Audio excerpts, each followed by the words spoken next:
Buenos días, buenas tardes y buenas noches, dependiendo del lado de la latitud donde estén. Mi nombre es Luis Alejandro González, soy entrenador de natación y entrenador de triatlón de la ciudad de Córdoba, Argentina. Sean todos bienvenidos a mi proyecto personal, AG Entrenamiento, en donde intentamos crear un espacio de intercambio de ideas, debates, entrevistas a otros profesionales sobre diferentes temáticas, expresar ideas y tratar de compartir la experiencia que uno va aprendiendo en el campo con la intención de abrir nuevos caminos para los demás. El foco y el alma de este podcast es devolver un poco de lo mucho que a mí me han dado todos estos años y llamar al debate enriquecedor.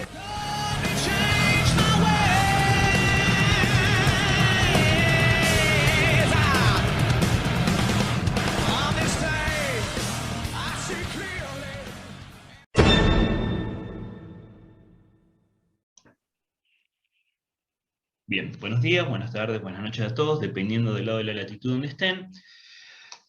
Bien, acá con mi compañero de ruta Martín Barbeito, lo hemos convocado al profesor Martínez Arcadi, ¿lo dije bien? Porque siempre me retan. Perfecto.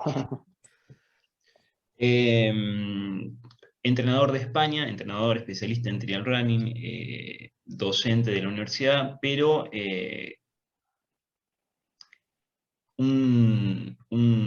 por lo que estuvimos investigándolo, un especialista también en lo que es el entrenamiento por potencia, esta nueva herramienta que nos ha abierto un campo de posibilidades bastante desconocido todavía. Así que es un honor poder recibirlo, lo venimos persiguiendo hace rato. Así que, ¿cómo estás, Arcadi? Buenos días, buenas tardes allá en España. Buenos días, por aquí todavía son las 12, o sea que buenos días y nada, el placer es mío poder charlar un poquito de todo esto que es el trail running y nada, encantado de poder estar aquí con vosotros. Hablamos recién con Martín fuera de cámara, que es un niño, tiene 34 años. Yo ya empiezo a Es un notar juez. que me empieza a preocupar eso. Cuando los empiezo a ver como niños, me empieza a preocupar. Bien. Bueno, muchas gracias por estar acá y tomarte tu tiempo acá. Así que bueno, vamos a tratar de que esto sea muy productivo para toda la gente que nos va a escuchar, que la gente te conozca también. Después vamos a dejar los contactos de Arcadi, que es por visto un excelente entrenador.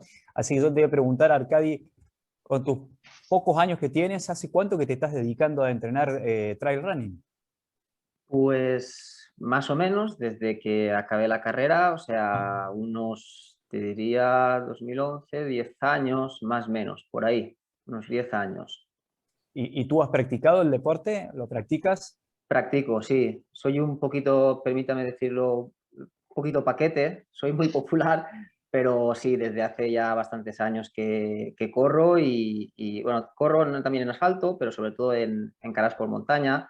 Vivo en un pueblecito que es, la verdad que es muy fácil acceder a la montaña y la verdad que tengo una suerte en eso y sí, lo practico de manera, digamos, semanal, por decirlo así. Bien, perfecto. A mí me das una primera pregunta y un problema que encontramos mucho con las personas que quieren hacer el trail running, que justamente es más fácil realizarlo cuando uno tiene una topografía que ayuda, ¿no? El entorno geográfico. ¿Te debe haber tocado, o a lo mejor los vivos particularmente, aquellas personas que no tienen entornos geográficos donde puedan practicar el trail running? ¿Cómo has manejado esa situación desde el punto de vista metodológico, a lo mejor con algún atleta? Pues la verdad es que es complicado, pero sí que es cierto que hay mucho porcentaje de personas que viven en ciudad, por ejemplo, y sí que entre semana tienen difícil el hecho de acceder a la montaña, pero normalmente el fin de semana sí que pueden. Ujú. Entonces, el deportista, no se estaño contra deportistas que entre semana no pueden practicar el trail o no pueden acceder a la montaña, pero el fin de semana sí. Por suerte, digo, por suerte no me ha tocado todavía a nadie que no pueda acceder en ningún momento a la montaña, pero sí que es verdad que el deportista que pueda acceder de manera diaria a la montaña, pues tiene ahí una ventaja muy, muy clara respecto a los que no. En todo caso, pues aquel que vive runners de ciudad, ¿no? Que puede acceder únicamente los fines de semana, pues ahí sí que está relativamente limitado, pero es cierto que el hecho de luego de poder acceder un par de días, sábado y domingo a la montaña, pues ya de alguna manera se puede trabajar de manera 50% específica. Entonces, entre semana, pues lo hace todo en llano y el fin de semana, pues puede ir a la montaña y hacer una buena planificación de entrenamiento. Bien, perfecto, excelente. Y en ese caso te pregunto, nosotros utilizamos mucho acá con nuestros entrenadores. En el caso de aquellos que tienen el llano y que no acceden específicamente a la montaña con la cantidad de tiempo que podrían hacer otros que sí, ¿cuánta importancia le das, si es que se la das, Arcadi, al entrenamiento de la fuerza? A ver, sí, a ver, todos mis entrenados trabajan fuerza y parece que ya en carreras de asfalto tiene mucha importancia por mejoras fisiológicas, economía de carrera especialmente, pero montaña quizá todavía yo le daría un punto más, porque a nivel muscular hay un mayor desgaste, el hecho de correr cuesta arriba es más muscular, se camina mucho, entonces es un modo de locomoción más muscular que por ejemplo, el correr. Cuesta abajo hay un daño muscular brutal, entonces la musculatura tiene que estar muy bien preparada para soportar ese tipo de esfuerzos. Ya no digo gente que corre ultras, pues ahí lógico que tiene que ser pues un papel fundamental, vamos, pero en cualquier caso sí que te diría que es más importante quizá que en el entrenamiento en carrera de asfalto, por ejemplo. Bien, y en el caso cuando vos tenés esos deportistas que por ahí son negados al entrenamiento de la fuerza, que es muy común en la resistencia por y la mala información, que dan vueltas, que van a correr más lento, que se sienten pesados y demás, ¿cómo manejas ese tema con tus entrenados? ¿En cuánto porcentaje de su preparación física involucra la fuerza? ¿Lo haces en alguna etapa? ¿Lo haces durante todo el tiempo? ¿En un año competitivo, por ejemplo? A ver, para mí la fuerza lo principal es en el periodo base, sobre todo. Luego, a medida que la temporada va ganando en especificidad o se acerca al periodo competitivo, ahí la fuerza pierde un pelín de importancia o al menos porcentaje, ¿no? A nivel de volumen de entrenamiento. Sí que te diría, y eso a veces hay un poco de controversia, al final la fuerza tiene que ser un contenido complementario. O sea, probablemente habremos visto a corredores que ganan carreras y no han trabajado fuerza, por ejemplo, pero sin embargo no verás nunca a un corredor que exclusivamente trabaje fuerza y que gane carreras, porque tiene que correr, ¿no? Al final es correr lo específico y tiene que trabajar resistencia.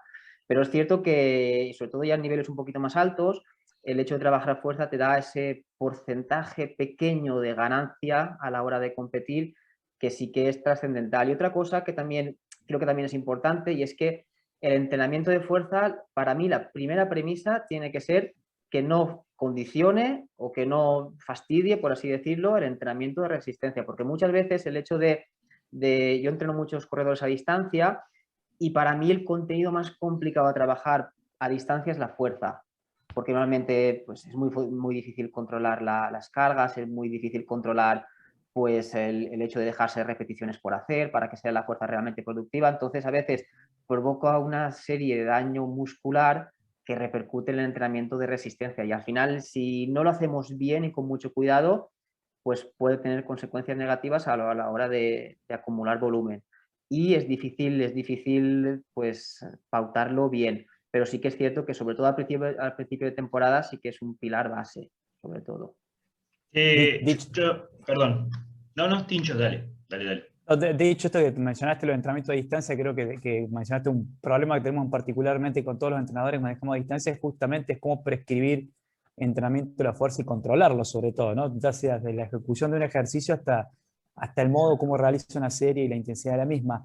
Te pregunto, en este caso, por ahí es más a una pregunta propia mía personal, ¿cómo prescribes el entrenamiento de la fuerza de los corredores? ¿Por qué índices de intensidad te manejas? Vale, en primer lugar, te diría que si el deportista tiene acceso a poder trabajar en un centro cercano con un especialista, pues mejor. Eso es Luego hay deportistas, pues por tiempo, por economía, que no pueden. Y sobre todo trabajo cuando es presencial por pérdida de velocidad con un encoder, eso es complicado, eso a distancia no puede ser.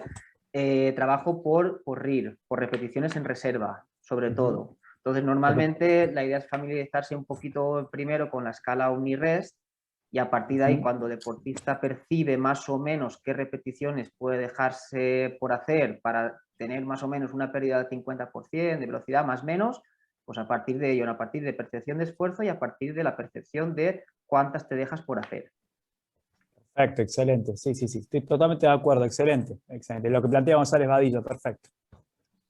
Pero a ver si es complicado. Bueno, sí. No. Yo lo que le contaba el otro día a Martín es que yo estoy notando en el entrenamiento de la fuerza, más allá de las cuestiones de marketing y de moda, unas tendencias. Te voy a explicar de dónde nace la pregunta. Yo estuve cuando diste la charla de entrenamiento de trial running en la plataforma Enforma, ¿sí? Yo esa charla la debo haber revisado unas 5 veces. ¿Por qué? Por la sistematización que le diste al trabajo de la fuerza. Cómo fuiste pasando de paso a paso, es justamente lo que acabas de decir en el periodo de base. La importancia que le das al periodo de base y cómo te vas anticipando en el trabajo de fuerza al trabajo que va a venir después específico en el entrenamiento. Lo que yo estoy notando, que me da a veces la sensación, digo, miércoles, no sé absolutamente nada, es que cada vez veo ejercicios más específicos biomecánicamente, cinemáticamente, con respecto al gesto técnico. Entonces, y la combinación de ejercicios es infinita. Entonces, siempre trato de volver al mismo principio. Mientras más simple, mejor. Entonces, ¿cómo manejas la complejidad del desarrollo de la fuerza? Porque ocurre lo que vos acabas de decir. Así estuvieras delante de la persona, enseñándole en un feedback directo, es muy difícil hacer una selección de ejercicios realmente efectiva, porque la variedad hoy día es tan grande de cosas y los estímulos son tan grandes que se hace muy difícil discernir entre lo lindo, lo bonito y lo que realmente funciona. Correcto. A ver, te diría primero que cuando ejercicios, entre comillas, raros, primero cuentas vídeos para poder enviarlos, ¿no? Y que lo hagan. Entonces ya esos directamente a distancia se descartan por simple logística, ¿no? Vamos. Y luego sí que te diría que yo soy bastante simplista con la fuerza. Sentadilla, tijera, peso muerto a una pierna. Utilizo mucho los ejercicios más clásicos, ¿no? Una, como te digo, por el hecho de estar a distancia y la otra porque tampoco me considero un súper especialista y tampoco tengo ninguna certeza de que el hecho de hacer un peso muerto para posteriormente hacer otro ejercicio más específico va a ser mejor. Tengo un compañero que se llama Borja Rubio, que sí que es muy especialista en eso y a veces me da algún consejo y demás, pero yo en ese sentido te diría que soy un poquito más simplista, voy a lo clásico y además porque, como te digo, el entrenamiento de fuerza sobre todo la veo importante en el periodo base. Entonces, en el periodo base quizás tampoco es tan estrictamente necesario buscar ejercicios que se parezcan tanto al gesto motriz de correr, sino que el propio hecho de ganar fuerza máxima, por ejemplo, en la triple extensión, yo creo que ya va a ser productivo para luego transformarlo o transferirlo a la carrera. Esa es un poco mi visión. Y luego también que cuando metes entrenamientos o ejercicios muy complejos, muchas veces a nivel coordinativo puede ser que sean mucho más interesantes, pero a nivel puramente neural, por así decirlo, a nivel de búsqueda de ganancia de fuerza máxima, pues puede ser que a lo mejor se pierda un poquito menos. Y de hecho, pues los ejercicios monopodales, por ejemplo, se ha visto que hay normalmente menores ganancias en fuerza máxima que los bipodales. Y en relación a correr, lógicamente se corre pues, con una pierna, ¿no? Entonces hay que poner la balanza un poco ahí. Pero ya te digo, yo no me considero muy especialista en eso y soy un poco clásico en ese sentido. Bien, me encanta lo que decís, Arcadi, estoy completamente 100% de acuerdo. Ahora, mencionaste el periodo de base. Te hago una pregunta como para explicárselo a la gente que nos escucha. Si vos tuvieses hoy un corredor que tiene mediana experiencia, supongamos a una persona que tiene apenas un año, 2 años de experiencia, una persona mayor de edad, 30, 40 años que empieza a correr, tiene el desafío de correr su primera ultradistancia, llamamos ultradistancia en este caso para darle un nombre a una carrera que supera aproximadamente las 6-8 horas, podríamos hablar de 40 y pico de kilómetros. ¿Qué tiempo y qué le recomendarías a esa persona para entrenarla? O si estaría en condiciones de enfrentar una carrera de ese tipo también, esa sería la pregunta, porque muchas veces a nosotros nos pasa en consultorio que tenemos es muy difícil educar a la persona en cuanto a la necesidad, lo que implica prepararse para ultradistancia desde el punto de vista de las horas y años de dedicación previas que hay. Mira, estoy seguro que vas a estar de acuerdo conmigo.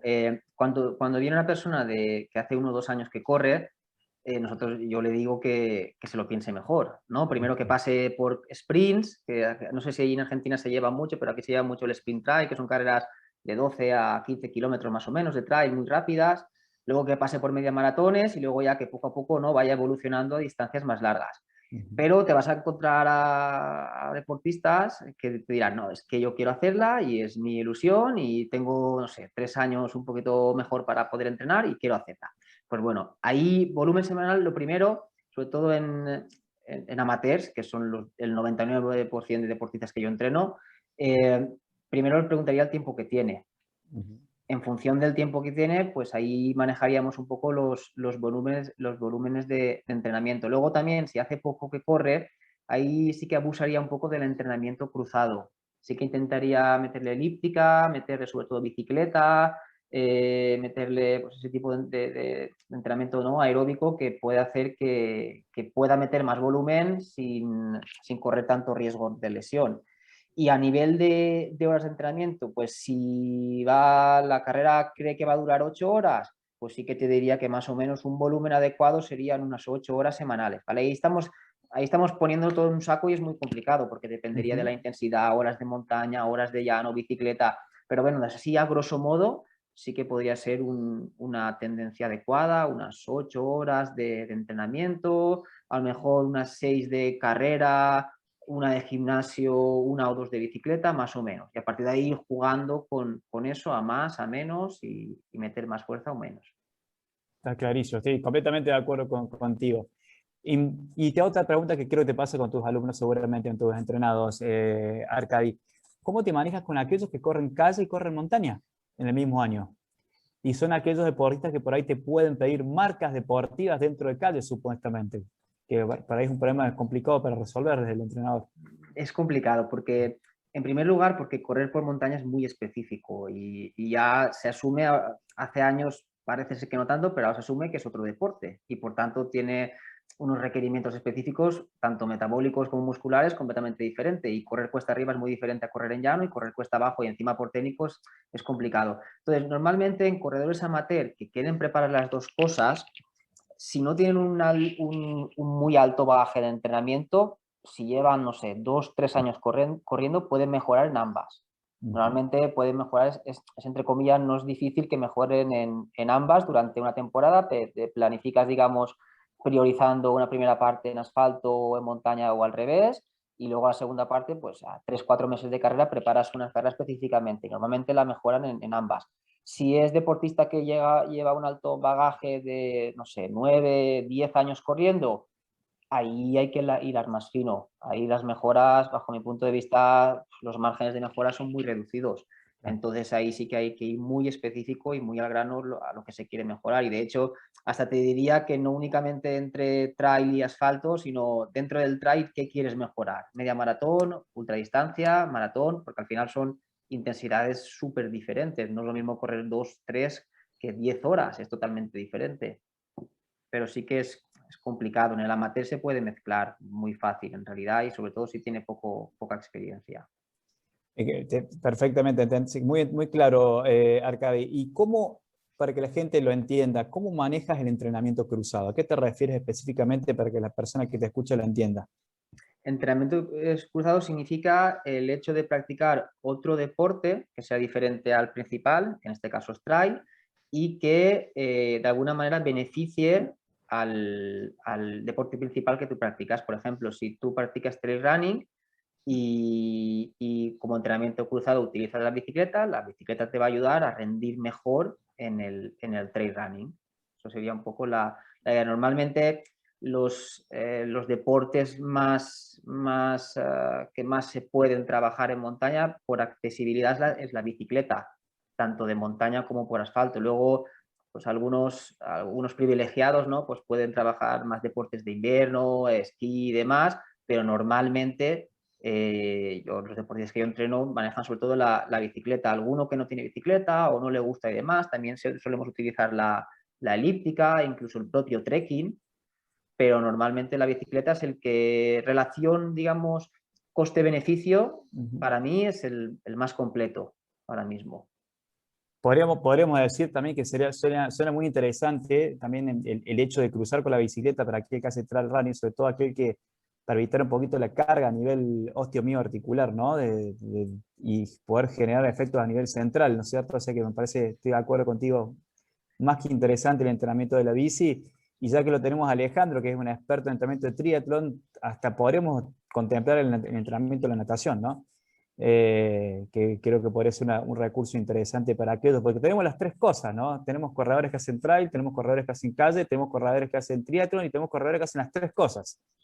E inclusive tenemos el nuevo desafío de lo que es el triatlón en montaña, que eso también se está viendo. Entonces hay todo un desafío permanentemente frente a los entrenadores, así que concuerdo perfectamente con eso. No sé, Ale, si querés agregar alguna pregunta que te veo con cara. No, no, miles, pero no lo quiero volver loco. Pero te voy a enganchar desde otro punto de vista. ¿Cuál es el perfil psicológico que tiene que tener o que has visto que es, qué características tiene un corredor de montaña que vos digas, lo ves sus comportamientos y decís, este puede andar, o lo ves y decís, a este todavía le tengo que desarrollar las habilidades psicológicas desde otro punto de vista? Yo creo que ahí dependería del el corredor de si es de larga distancia. Imagino que en triatlón pasa algo parecido. El corredor o la corredora de Ironman es gente muy perseverante, gente muy resiliente, gente muy dura de cabeza que no suele fallar con entrenamientos y gente que luego suele rendir bien en competición. Hay veces que deportistas que entrenan perfectamente, que cumplen todo, pero no sabes por qué, luego llega el día de competición y no acaban de mostrar todo lo que tienen, ¿no? Y normalmente en deportistas no quiero decir así, pero yo creo que el corredor muy, muy bueno de montaña tiene que ser muy perseverante, ser muy resiliente, pero a su vez, de vez en cuando saltarse un poquito la norma. O sea, no ser tan estricto, no si toca 1 hora 45 minutos hacer 1 hora 45 minutos que sale en verde perfecto en Training Peaks. Si ese día a lo mejor no estoy fomentando el que no cumpla en el plan de entrenamiento, pero sí que si ese día se cuenta con ganas y tiene una bajada que le gusta, pues que se tire, que se divierta entrenando, que se centre sobre todo en el proceso en vez de en el resultado, ¿no? Muchas veces el ser flexible, el escucharse a uno mismo, el autoconocimiento, yo creo que es fundamental. Y muchas veces, por lo que comentabas antes de la potencia, hay veces que nosotros mismos, los entrenadores, condicionamos demasiado a los deportistas. Si tú tienes el FTP a 300 vatios y estás moviendo 310 en competición y tú estás bien, por mucho que te diga un aparatito. O sea, si tú te encuentras en plenitud y quedan, no sé, 10 kilómetros y te encuentras bien para apretar, porque yo te haya dicho o el entrenador te haya dicho que no te pases de 300 vatios, si tú estás bien, tienes que apretar. Y ese hecho de a veces de ser un poco flexible en ese sentido, yo creo que también tiene que tenerlo el corredor y yo pienso que cualquier deportista, ¿no? Y hay muchos muy, muy disciplinados que a lo mejor, no, el entrenador me ha dicho que, no sé, que no me pase de 300 vatios y no me voy a pasar ni un momento. Pues lógicamente, pero hay veces que se tiene que transgredir, ¿no? En ese sentido. No sé, es un punto de vista, ¿eh? Igual estáis en desacuerdo conmigo, pero No, bueno. no, depende, no, es así, es así. Creo que van a coincidir los dos conmigo que la mujer que tiene un objetivo y está en foco es mucho más agresiva y peligrosa que el varón. Yo estoy completamente de acuerdo, es más, uso mucho tus palabras, Arcade, sí, me sentí muy identificado con lo que decías, esto de disfrutar, porque muchas veces cuando entramos en esto de la medición permanente y cometemos el error los entrenadores porque estas cosas nos gustan, aparecen los nuevos insumos, nos gusta estar midiendo, llevando gráficas, registros y demás, nos sirven los datos para dar cursos y formaciones y todo esto, pero al final el corredor cuando está corriendo por ahí empieza a perder esto de la diversión, que vos dijiste que me parece sumamente importante, porque si uno deja de conectarse con eso, creo que pierde algo muy importante en el mundo del entrenamiento, teniendo en cuenta que arrastra la familia, arrastra su entorno laboral, etcétera, etcétera. Creo que si uno no se divierte y esto se transforma en un trabajo, ya no estaremos más hablando de deporte amateur, sino de deporte profesional, que es otra historia, ¿no es cierto? Totalmente. Pero dicho esto, me gustaría también preguntarte, porque creo que hay un gris ahí entre un lado y el otro, que sería qué pasa con aquellos deportistas que son los peligrosos desde el punto de vista que no les podemos poner un freno y ponen en riesgo su salud en cuanto a lo que le piden al entrenador, a lo que le piden a su cuerpo, a la excesiva cantidad de kilómetros o competencias que hacen en un año, o cómo por ahí vemos que arman mal su programa anual en entrenamiento o en la selección de la distancia e intensidad de las carreras. ¿Qué le diría a esos corredores en cuanto a consejos, recomendaciones, Arcadi? A ver, yo pienso que tienen que hacer caso al entrenador. Al final, lo que comentaba antes de transgredir, estamos hablando de porcentajes muy pequeños, ¿no? Al final, si tu entrenador te recomienda que no estás para hacer un ultra dentro de 3 meses, tienes que hacerle caso, ¿no? Si tú no le haces caso, probablemente es porque no estás preparado o preparada para hacer un ultra, y ahí es fundamental la comunicación y el intentar empatizar con el corredor, intentar llegar a un punto, un término medio, ver qué distancia no puede ser. Por ejemplo, aquí en España el sábado pasado se hizo la Buffet Peak Try, no sé si lo habéis visto. Pues había un chico que a falta de 2 meses tenía que hacer la de 68 y estaba fallando entrenamientos, y le dije que no estaba para hacerla y que si la hacía iba a sufrir. Entonces, al final, yo quería que hiciera la de 26, ¿vale? Y al final llegamos a un acuerdo y hicimos la de 42.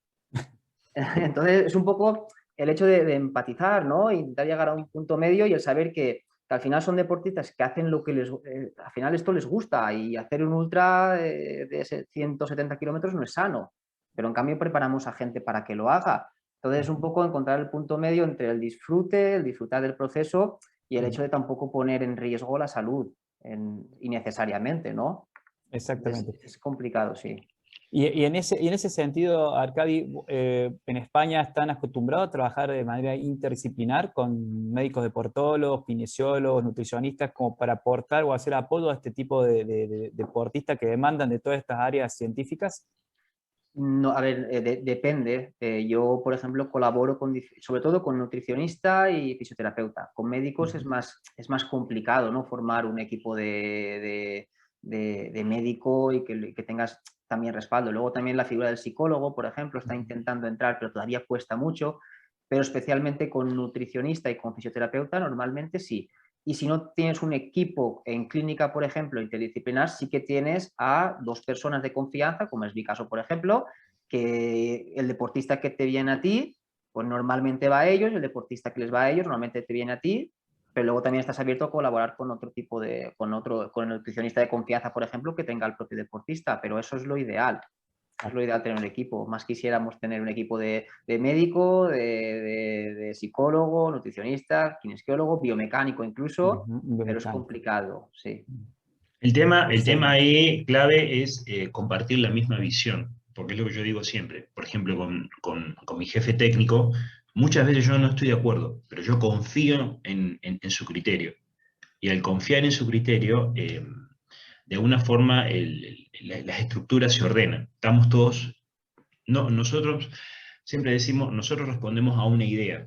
Entonces, esa idea es el deportista debe llegar. Entonces, estamos todos sublevados a esa idea, no a nuestros egos personales, lo cual no es tan fácil. Yo lo digo de la boca para afuera, pero adentro a veces no es tan fácil. Bueno, yo quiero aprovechar porque veo que va a quedar pocos minutitos y se va a cortar esta primera parte, en lo cual yo me voy a ir despidiendo de ambos dos. Ya tengo que me llaman mi jornada laboral. Arcadi, quiero decirte un enorme placer, verdaderamente un enorme placer. Alejandro, cuando me comentó de ti y me dijo que te revisé y me gustó mucho lo que vi.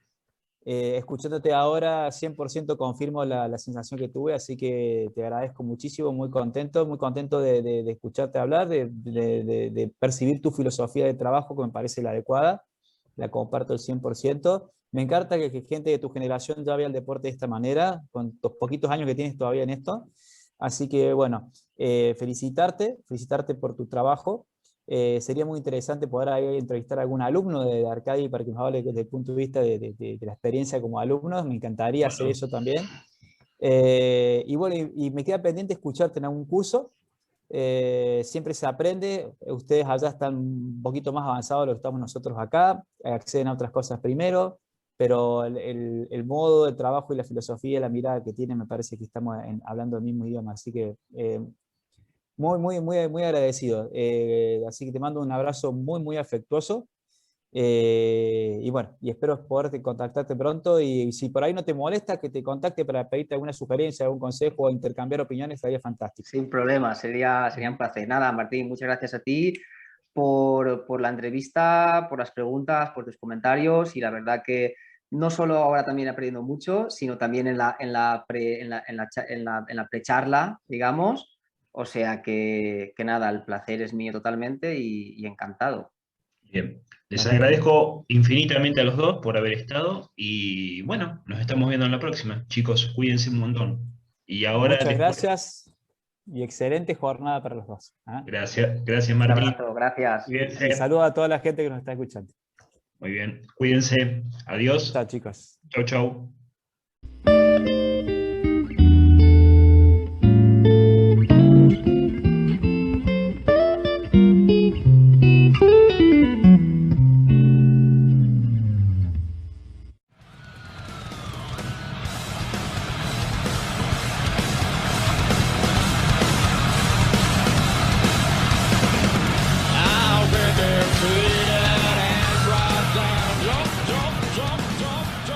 Espero que este capítulo les haya gustado. Recuerden transformar las palabras en acciones, ya que este es un camino de un eterno aprendizaje y la acción siempre tiene el lugar principal. Si te gustó esta información, date una vuelta por nuestro sitio web AG Entrenamiento, en donde vas a poder encontrar un montón de información como esta, artículos, videos, entrevistas a otros profesionales y espacios de debate abierto, que eso es muy enriquecedor. También podés seguirnos en Instagram, Facebook y en nuestro canal de YouTube como AG Entrenamiento. Mi nombre es Luis Alejandro González y los espero en nuestro próximo encuentro. Cuídense mucho.